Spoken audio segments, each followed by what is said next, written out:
Alright, welcome everybody. I'm doing my first marker review. It is a die matrix from the year 2010, otherwise known as the DM10. So you can see die gives you this nice little case. Looks like a little CD holder. Pretty sturdy. Let's open it up. I'm the second owner of this marker. Comes with your UL barrel, spare parts case, lube, and tools. Let's set the tools aside. Like I said, I was the second owner of this marker. And here you see some spare O-rings, some detents. So the spare parts have been used just for general maintenance. This is actually my third marker. As many of you know, I started paintball back in October of 2010. It is now March 2011.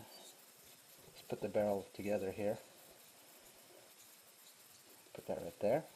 Has this nice little foam cushioning. On the other side we have the 2010 instruction manual. You can see it's in the olive champagne color. Let's open this up. Set that aside there. If you guys are wondering where I'm shooting this, I'm in my garage. Kind of try to make a makeshift studio. Got some extra Dow 33 lube here for my my buyer as a little surprise. I like to include a little surprise when I sell something. The Dye ultralight barrel is very nice. You won't be able to see inside, but it's mirror finish. Got a lot of porting on there. Looks really cool. So let's open this up. First thing I noticed about the DM10 compared to my two previous markers, I owned a Milsig Paradigm and a E-Tech 3 AM. The ergonomics on this gun is 1,000 times better than both guns combined. Now, here is one thing I do not like about this DM10. Now, I am not a pro player. I'm a noob. You know, not very good at it, but I don't like how I can't put my thumb in here comfortably. Notice that? Break my thumb trying to hold this thing. If I put my thumb in here, then it kind of limits my wannabe skills to try and walk the trigger. Okay, so you got your standard ASA. Doesn't have a fancy screen like a GO2 or some of the higher end markers. But if we turn this puppy on, it turns blue then red. If you stick your finger down in here, they'll turn green. Alright, so let's skip all the basic stuff. You guys already know all this stuff. I don't need to go over this crap. Let's get this nice and tight. So overall, when I switched from the E-Tech 3 to the DM10, one thing I noticed immediately is this trigger. This trigger is freaking awesome. The grip here has these cutouts for your two fingers, or three. I got tiny hands, not very big, but you can fit two or three somewhat comfortably. And you know, I can walk the trigger better on this trigger than I could in my E-Tech. And my Milsig Paradigm was a single trigger, since it was a mag-fed marker. So one thing I do like over my E-Tech 3 AM, is this grip they have here over the regulator. DMs and NTs have this kind of rubber grip on there. It's a little bit different on the NT, but on the DM it's kind of cool. Clamping feed neck, spool valve, like you guys didn't know that already. Let's turn this off. Let me open this. Actually, you know what? I'm not going to open it up. You guys have seen this crap before. So basically, to go over some of the criteria I'm going to judge this marker by. Ease of maintenance. On a scale of 1 to 10, I'll give it a 6. As you guys know, spool valves have more O-rings, so it's a little bit more of a pain in the ass to maintain. I've read a lot. I mean, you do have to lube it after every day of play, which I've done. After every day of play, I get about 8-9 games a day. I'll tear the marker completely down, clean everything, make sure there's no paint or anything. Now, the cost of this gun originally is $1,200, but that was last year. Resale value, these go anywhere from 550 to 750, depending if they have the Billy Wing bolt, a new trigger, or a new board. So it does vary. Now, a lot of people compare this to the DM9, so that kind of hurt the DM10 in terms of resale value. Because everybody say, well, I don't want to get a 10 because it's just like a 9.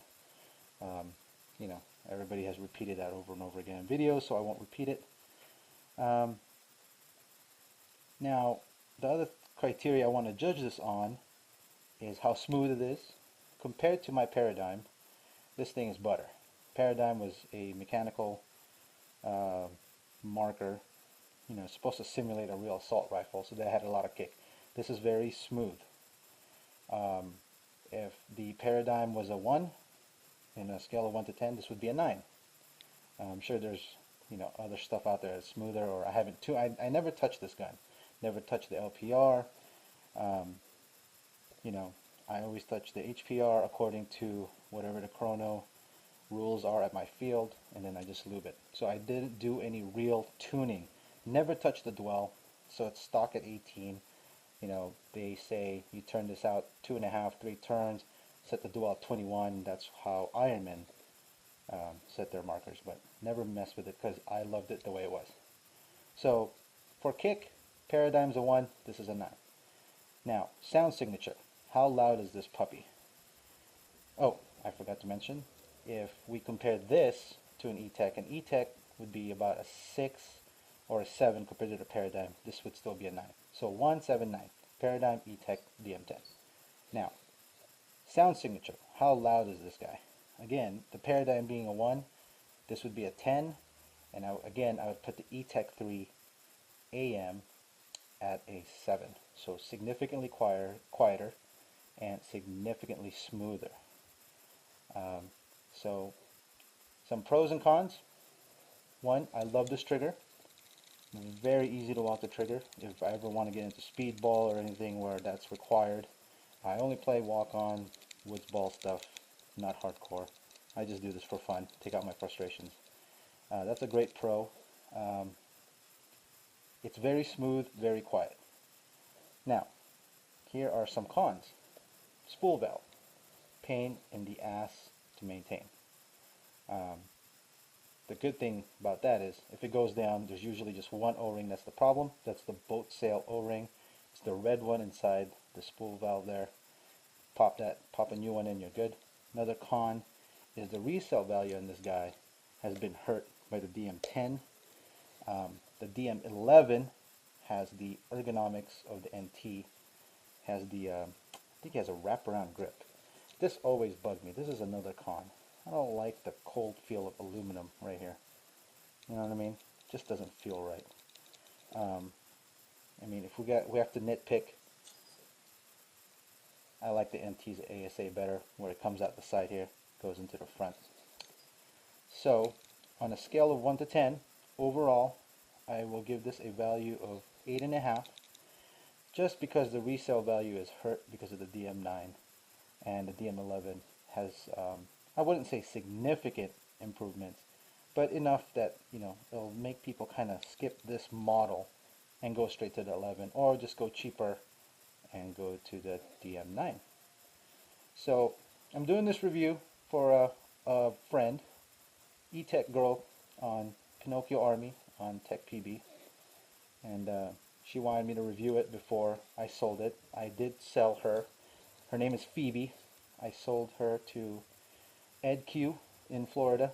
It's his birthday this coming week, so happy birthday, Ed. Take good care of Phoebe, and I hope you guys enjoyed the video.